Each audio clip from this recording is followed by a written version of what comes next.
On tonight's CTV News, the government has announced new ministers and the Body Festival is preparing to wrap up for another year.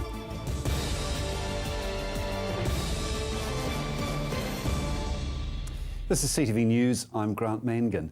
As National enters its third term in government today, the Prime Minister announced changes to his ministerial cabinet.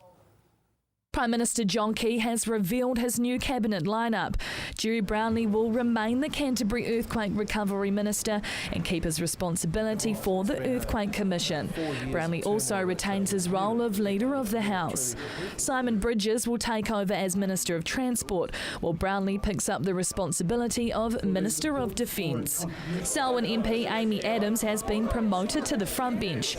Moving to number 7 on the list, Minister Adams now becomes the Minister of Justice, along with Minister of the Courts, Broadcasting and Communications. Rangitata MP Joe Goodhue will take on the Community and Volunteer Sector portfolio and become the Minister of Safety. Goodhue will work alongside Nathan Guy as the Associate Minister for Primary Industries, as well as the Associate Minister for Social Development. Listed one below Goodhue at place 23, Christchurch Central MP Nikki Wagner remains a minister outside of Cabinet. She's taking on the Customs portfolio, along with disability issues. She remains the Associate Minister for the Canterbury Earthquake Recovery and the Associate Minister for Conservation. Major changes include Prime Minister John Key handing responsibility for the nation's spy agencies to Chris Finlayson. He becomes the Minister in charge of the New Zealand Security Intelligence Service and Minister responsible for the GCSB, working closely with Key in his new role as the Minister of National Security and Intelligence. Other major changes include Paula Bennett's promotion to number 5 in the rankings, with housing continuing to be a key area of focus for the government. A team led by Paula Bennett, Bill English and Nick Smith has been assembled to lead the work. Minister English will take on the responsibility of Housing New Zealand. Minister Bennett will focus on social housing, while Dr Smith will work on housing affordability and construction issues. The new ministry will be sworn into government on Wednesday morning. Emma Cropper, CTV News. Christchurch's Ice Fest is into its second week, and on Sunday, thousands of Cantabrians got the chance to see the planes that fly to Antarctica up close. More than 8,000 people turning out for Christchurch's Air Day, a chance to see the mighty aircrafts that travel to the icy continent of Antarctica. For the Kiwi side, they fly the C-130 Hercules. It was great. We always enjoy coming down, and really enthusiastic, big crowd that turned up. It was great to see a lot of kids, families, so we really enjoyed it. Christchurch, the international gateway for Antarctica. Is critical for us here. It's a really key relationship. Excellent facilities here, nice long runway, good facilities for us to operate closer to Antarctica. So it's ideal for us to base out of here. Typically there is a crew of 6 aboard the plane. They travel to the Antarctic more than 8 times a year. Captain Aaron Lloyd says flying to Antarctica is a privilege. We really enjoy flying there. It's I think a lot of people are quite surprised when we go there hearing about it all. Inside the flight deck of the C-130 Hercules. Pilot on the left, co-pilot on the right, a flight engineer in the centre position here, navigator station behind us, the displays up the front, flight displays for the pilot, the pilot's engine instrumentation in the centre, fuel, pressurisation, electrics panels up top, and the circuit breakers for all of the systems on either side. Over the summer months, the flying conditions in the icy continent aren't too different to flying through New Zealand. But this captain says getting the privilege to travel through the Antarctic is surreal. Yeah, completely different environment to what we have here. On a great day, you can see for miles. Typical, brilliant views down there. What separates the Hercules from the average national plane? I'd probably say the versatility of the C-130. It can be re-rigged for a combination of cargo or passenger configuration pretty quickly, as opposed to other aircraft. That's what sort of gives the C-130 its advantage. Inside the aircraft, if fitted for seating passengers, the Hercules can carry more than 90 people. From food, basic supplies to machinery, this plane is mainly used for carrying and delivering cargo to those in the Antarctic science programs. Generally it's a cargo configuration, 7.5 hours to the ice. Typically we overnight down at McMurdo and return the next day. There are many features on board with several uses. The paratroop doors on either side, they are an emergency exit and can also be used for personnel jumping out of the aircraft. For this Air Force captain, not every day flying is the same, and his team enjoy being able to contribute to several other Antarctic operations. What he loves about being an Antarctica pilot. The challenges and the differences of it that we always have, it's never a standard day, I guess. There's always something new. It always keeps all of us busy on our toes, which is good. Joelle Batista, CTV News. A local developer is spending money out of his own pocket to bring back life to a local river. He's already invested $20 million in the tannery complex, and now Christchurch developer Alistair Castles is spending $400,000 to revitalise the Heathcote River. The Heathcote was part of our history. It's part of the reason why Christchurch is here, and I want to bring that out with some sculptures and some buildings around the river, and I want to tell that story. Hoping to create a safe walkway across the river for locals. He's planning to build a bridge linking the tannery to the river and to become an attraction for locals and tourists. The bridge over the Heathcote at the moment, the road bridge, is very dangerous to walk on. There's a very narrow pathway and you couldn't go across there with prams or bikes or kids. It's something which has been needed for a while. Fully funding the build himself, Mr Castles just needs the project signed off by the Christchurch City Council. After being given the tick of approval, he hopes to have the ornate Victorian footbridge installed by the end of the year. It's planned to be in roughly the same place as the one built in 1890. It was called a swing bridge. It used to rotate around to let the ships past, or the scows past. Ours isn't going to do that, but I want to put that bridge back again. And a wharf, which was there, I want to put that back as well. And then I'll probably put a boat on the wharf, and it'll start looking more like a river than a drain that it looks like at the moment. Mr Castles believes the polluted Heathcote River has been neglected.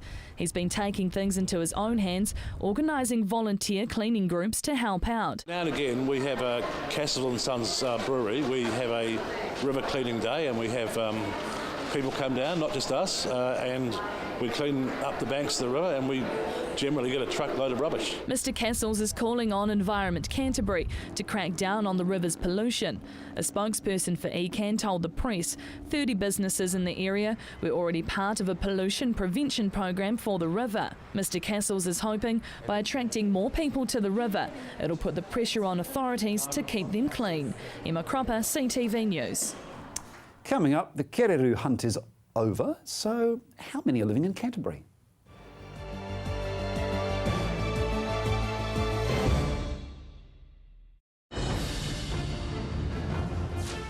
The world has a great deal to tell. Journalists from across the world report on their home nations and the experiences of the people who live there. World Stories. Looking for that perfect gift for a loved one? Wanting to add some vibrance to your home, or just looking to brighten up your workplace? No matter the occasion, the Hitching Post has something for everyone. Lose yourself in their extensive range of homeware, art, glass and plasma cut metalwork. The Hitching Post is your one-stop shop for great style and quality. So come on down to the Hitching Post, 722 Marshland Road. Just 7 minutes north of Christchurch, Silverstream is a unique residential community carefully planned and developed within a rich and natural environment. A family home or terraced villas, Silverstream offers a wide range of living options for every stage of life. The show homes are open. You can select your section, design your home and choose your builder. Purchase a house and land package or the terraced villa for streamside living. Silverstream, a community for everyone. It's closer than you think. My son's helped me greatly with my independence now that I've got more mobility. Mum, I've been looking into stand assist chairs from More Mobility.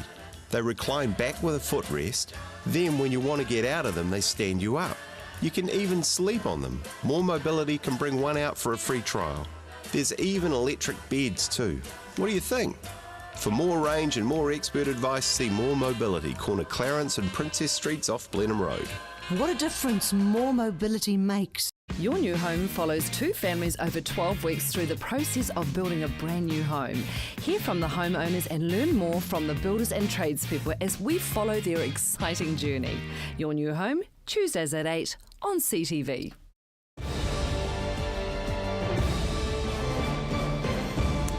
Well, you can stop looking now. The great Keraru hunt is over.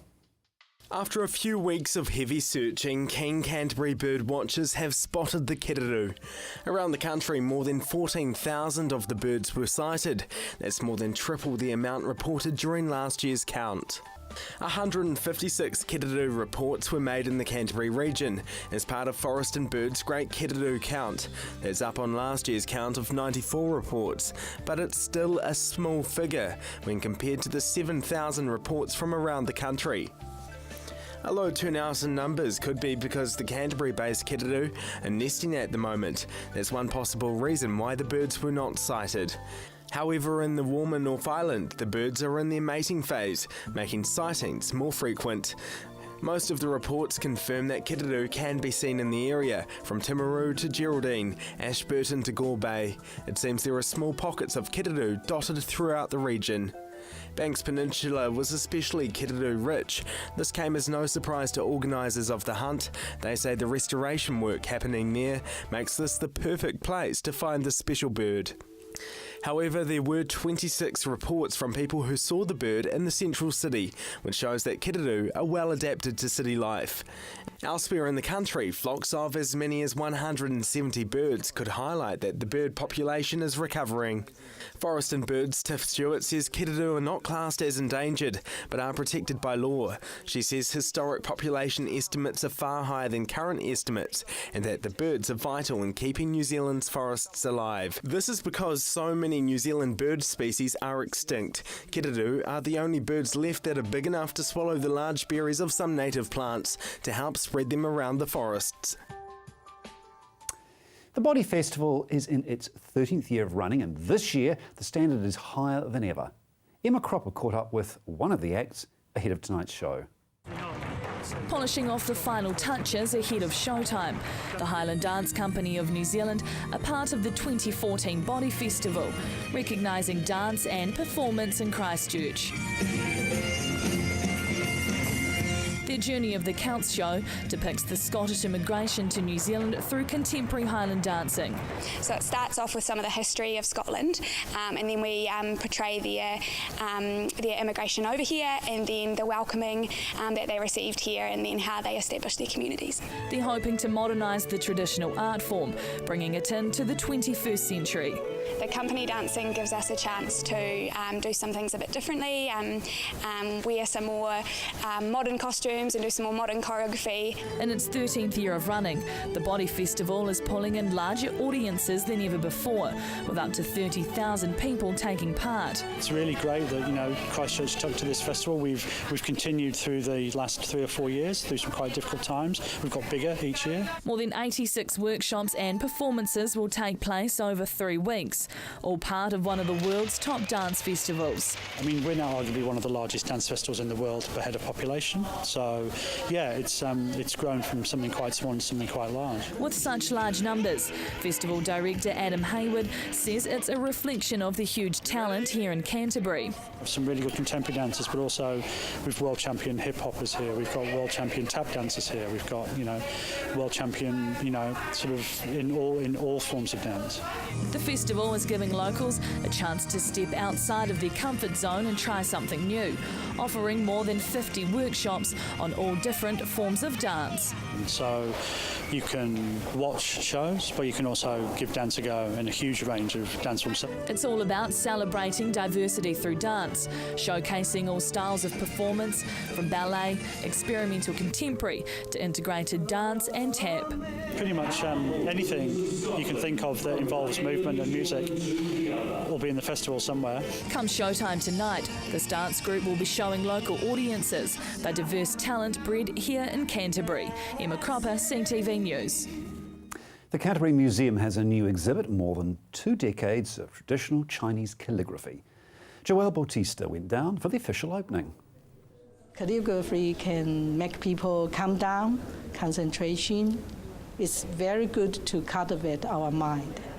So his lifelong commitment, his passion to the calligraphy. A look into Chinese calligraphy at the Canterbury Museum. Honoured to be invited to contribute, Christchurch resident Master Tang has filled the exhibition with more than 60 pieces of Chinese calligraphy. What he and his wife Mrs. Tang believe the pieces will bring to the viewer. Did you see lots of its beauty? Yeah. Now it's Canterbury, it's a multicultural, so I hope the Kiwi, not only Kiwi, that's a different culture people can test the beauty of Chinese calligraphy. They can enrich their culture spirit. The 94-year-old Chinese-born man has been mastering the art of calligraphy since he was 6 years old. Throughout the exhibition, you see many of the different traditional Chinese styles. They set up the very solid foundation, then he choose, I think, the official style. Oh, this one. Official style is his favorite. The official script, also known as clerical script, is his personal best. One piece the calligraphy master pointed out was one he created for his wife's birthday. When translated into English, the few characters that you see become a Chinese birthday wish. So may you be blessed with peace and good fortune, and may you have a long and healthy life. There are more than 5 different styles of Chinese calligraphy. Another popular style is the running script, also called semi-cursive. Running style can express people freely, so freely express our emotion. The Tangs are also Tai Chi masters, an ancient form of Chinese martial arts. The continuation of Tai Chi Chuan. So that's all we can say it's a Bible of the Tai Chi. The piece of calligraphy combines 2 of Master Tang's passions, calligraphy and Tai Chi. What the arts do for this Chinese couple. It can cultivate our mind and the spirit from the same, the philosophy, knowledge. We want to pass on. What the Tangs love about New Zealand is the beautiful scenery and the nice people. The Chinese pair hope the exhibit brings a piece of their culture to the people of Canterbury. He continues his passionate, and he want to, go forward, introduce the Chinese culture to variety, different nationality. The exhibition can be found on the 3rd floor of the Canterbury Museum. Joelle Bautista, CTV News. And still to come, sport and your local weather update. Join Rob Coate-Williams on a road trip going north. The places, the history, the people, the future of North Canterbury. Going north, 4th of September at 8 p.m, only on CTV. Located at the foot of the Port Hills, Berrymead Golf offers a spectacular location for any occasion. Make a dream wedding a reality with private use of our green function room, outdoor garden courtyard, large marquee and stunning gazebo. Or for your next conference, enjoy the relaxed atmosphere of Berrymead Golf, offering a private, spacious conference room with special deals to make any break a true break. All with customised catering from the Wow Cafe. Berrymead Golf, 50 Berrymead Park Drive, right next to the Berrymead Heritage Park. Come in and meet the locals at the Bush Inn Centre. Whether it's to grab a coffee on the go or to catch up with a friend over lunch or dinner, the Bush Inn Centre is the perfect place. With our unique range of shops, you'll find everything you're looking for and more. Our friendly locals are always happy to help. We have plenty of parking at the Bush Inn Centre, making your shopping experience just a little bit easier. So come in, meet the locals and shop Bush Inn. You'll find us on the corner of Riccarton and Waimari Roads. Hi, I'm Caitlin, the naturopath here at Staywell Pharmacy. Working with the pharmacist, I use herbal and nutritional medicine to recommend natural alternatives for your health. This can be to counteract any side effects of your medication, general health advice, or natural options for you and your family. I'm also available for consultations. So come in and see us at Stay Well Pharmacy, 27 Shand Road, Hornby. Stay Well Pharmacy, live well, stay well. Welcome to Caltex Redwood. We're a family-owned business proudly supporting our local community. We're open 24/7 for fuel and shop goods, and we have an amazing team of people ready to help you. Save at least 6 cents per litre using AA Smart Fuel cards. We also offer great value on our LPG bottle fills. We have a full workshop and Bridgestone Tyre Centre. Our mechanics and tyre technicians will get your car sorted. Caltex Redwood. We're just down from St Bede's on Main North Road. Caltex Redwood. What drives you? Let's face it, everyone has an agenda. And guess what? So do I. Every week, I'll pick 3 stories that grab my attention. Agenda with me, Brent Goff.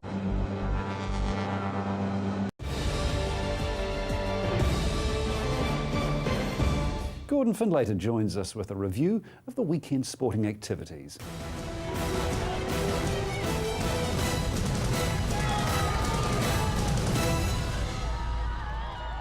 Canterbury's hopes of a home semi-final are over after the side fell to their 3rd straight defeat on Saturday night. Tasman secured a home semi-final and could now be called favourites to go on and claim the ITM Cup title after their 38-10 win over the defending champs. The injury-struck Cantabs were the first on the board after a Richie Mo'unga penalty conversion in the 4th minute of the game.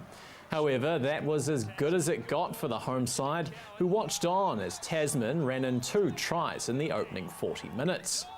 Trailing 14-3 at the half, Canterbury's performance didn't improve in the second, with only a Matt Todd try making a mark on the scoreboard in what was otherwise a complete rout by Tasman, as they ran in 3 second-half tries to grab the bonus point win. Canterbury's last round-robin game is on Sunday against Taranaki in New Plymouth, which could end up being a prelude to a semi-final meeting between the 2 sides. The weekend's Heartland Rugby Championship action saw Buller continue on their unbeaten run, accounting for local rivals West Coast 29-24 in Westport. Meanwhile, it was mixed reviews for the 2 Canterbury sides, with South Canterbury going down 23-11 to Horowhenua Kapiti in Levin, while Mid Canterbury continued to recover from their slow start in the competition, defeating North Otago 28-7 in Ashburton. With just 1 round remaining, Saturday's local derby between South and Mid Canterbury looks set to decide which team will qualify in the top 4 playoff spots. Andrew Bagnall and Ant Pedersen were the clear winners in Saturday's 2nd round of the ASCO 3-hour endurance series at Ruapuna.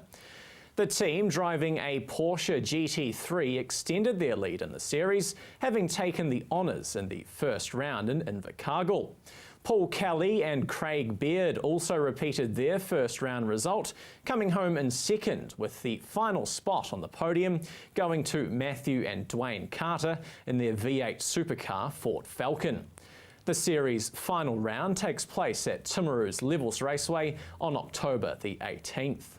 And finally tonight, the first weekend of the Metro cricket competition got underway over the weekend, with Canterbury new boy Neil Broome making his first appearance for his old East Shirley side since the early 2000s.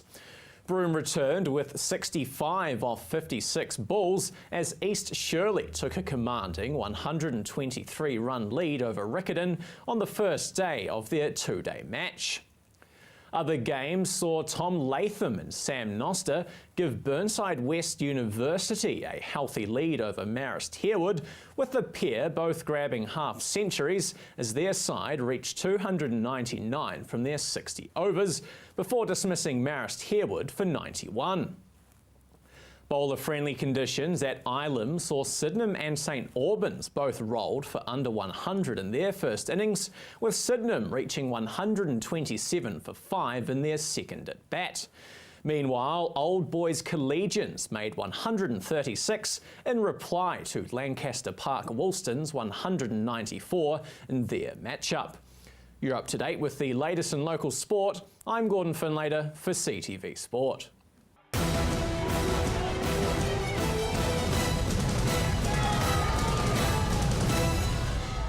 Each week we invite our viewers to suggest some music to accompany your regional weather. This track is from Blonde's album Swisher. Time to check out your regional weather. Good evening, Canterbury. Let's take a look at your region's weather. First in Timaru, Temuka and Geraldine, they had a high of just 11. Methven, Rakai and Ashburton were quite warmer, hitting 14 degrees today. Darfield, Leeston and Ralston had a cloudy and rainy day, hitting 14. Looking now at Lincoln and Christchurch, you hit a high of just 14 today.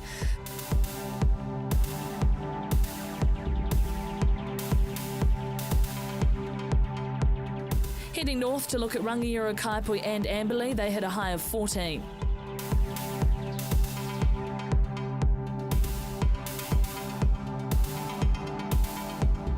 Culverden, Hanna Springs and Cheviot, slightly warmer on 14 degrees, and taking out the high of the region was Kaikoura, reaching a high of 15 degrees. But what's in store for tomorrow? In Timaru, fine with sunny periods during the morning and high cloud developing during the afternoon. Expect breezy northeasterly winds to develop later on, hitting an overnight low of 0 and a high of 13 degrees.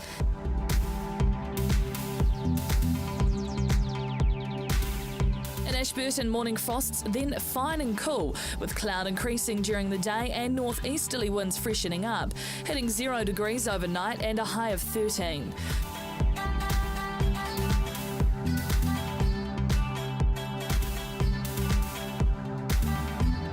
Christchurch cold at first, with southwesterlies dying out, then chilly northeasterly breezes developing with high cloud increasing, hitting 0 degrees overnight and a high throughout the day of 13.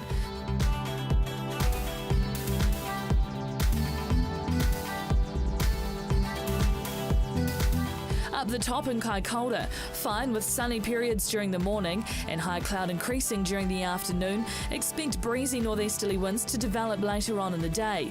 0 degrees overnight and a high of 13 throughout your day. And in other areas around the region, Temuka and Geraldine, fine in the morning with a high of 14. Methven and Rakai, expect afternoon cloud to creep in with a high of 12. Darfield, Leeston and Ralston, fine to start with, hitting a high of 13.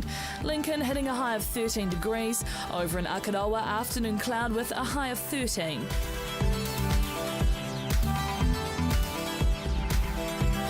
Rangiora, Kaipui and Amberley, expect afternoon cloud with a high of 13. Culverden, Hanna Springs and Cheviot, you guessed it, expecting the highs region on 14. And looking ahead for what's in store for the rest of Canterbury. Fine on Wednesday with cloud at first and light southwesterlies, but sunny with northeasterlies developing from the afternoon. It will become cloudy on Thursday morning with some light showers or drizzle patches developing during the afternoon. Expected to be cool with light southerly winds. Fine from Friday through Sunday with mostly sunny skies and moderate northeasterly winds. Temperatures are about average for this time of the year. And that is all for your region's weather this Monday. Enjoy the rest of your evening. And that's CTV News for Monday. I'm Grant Mangan. Good night.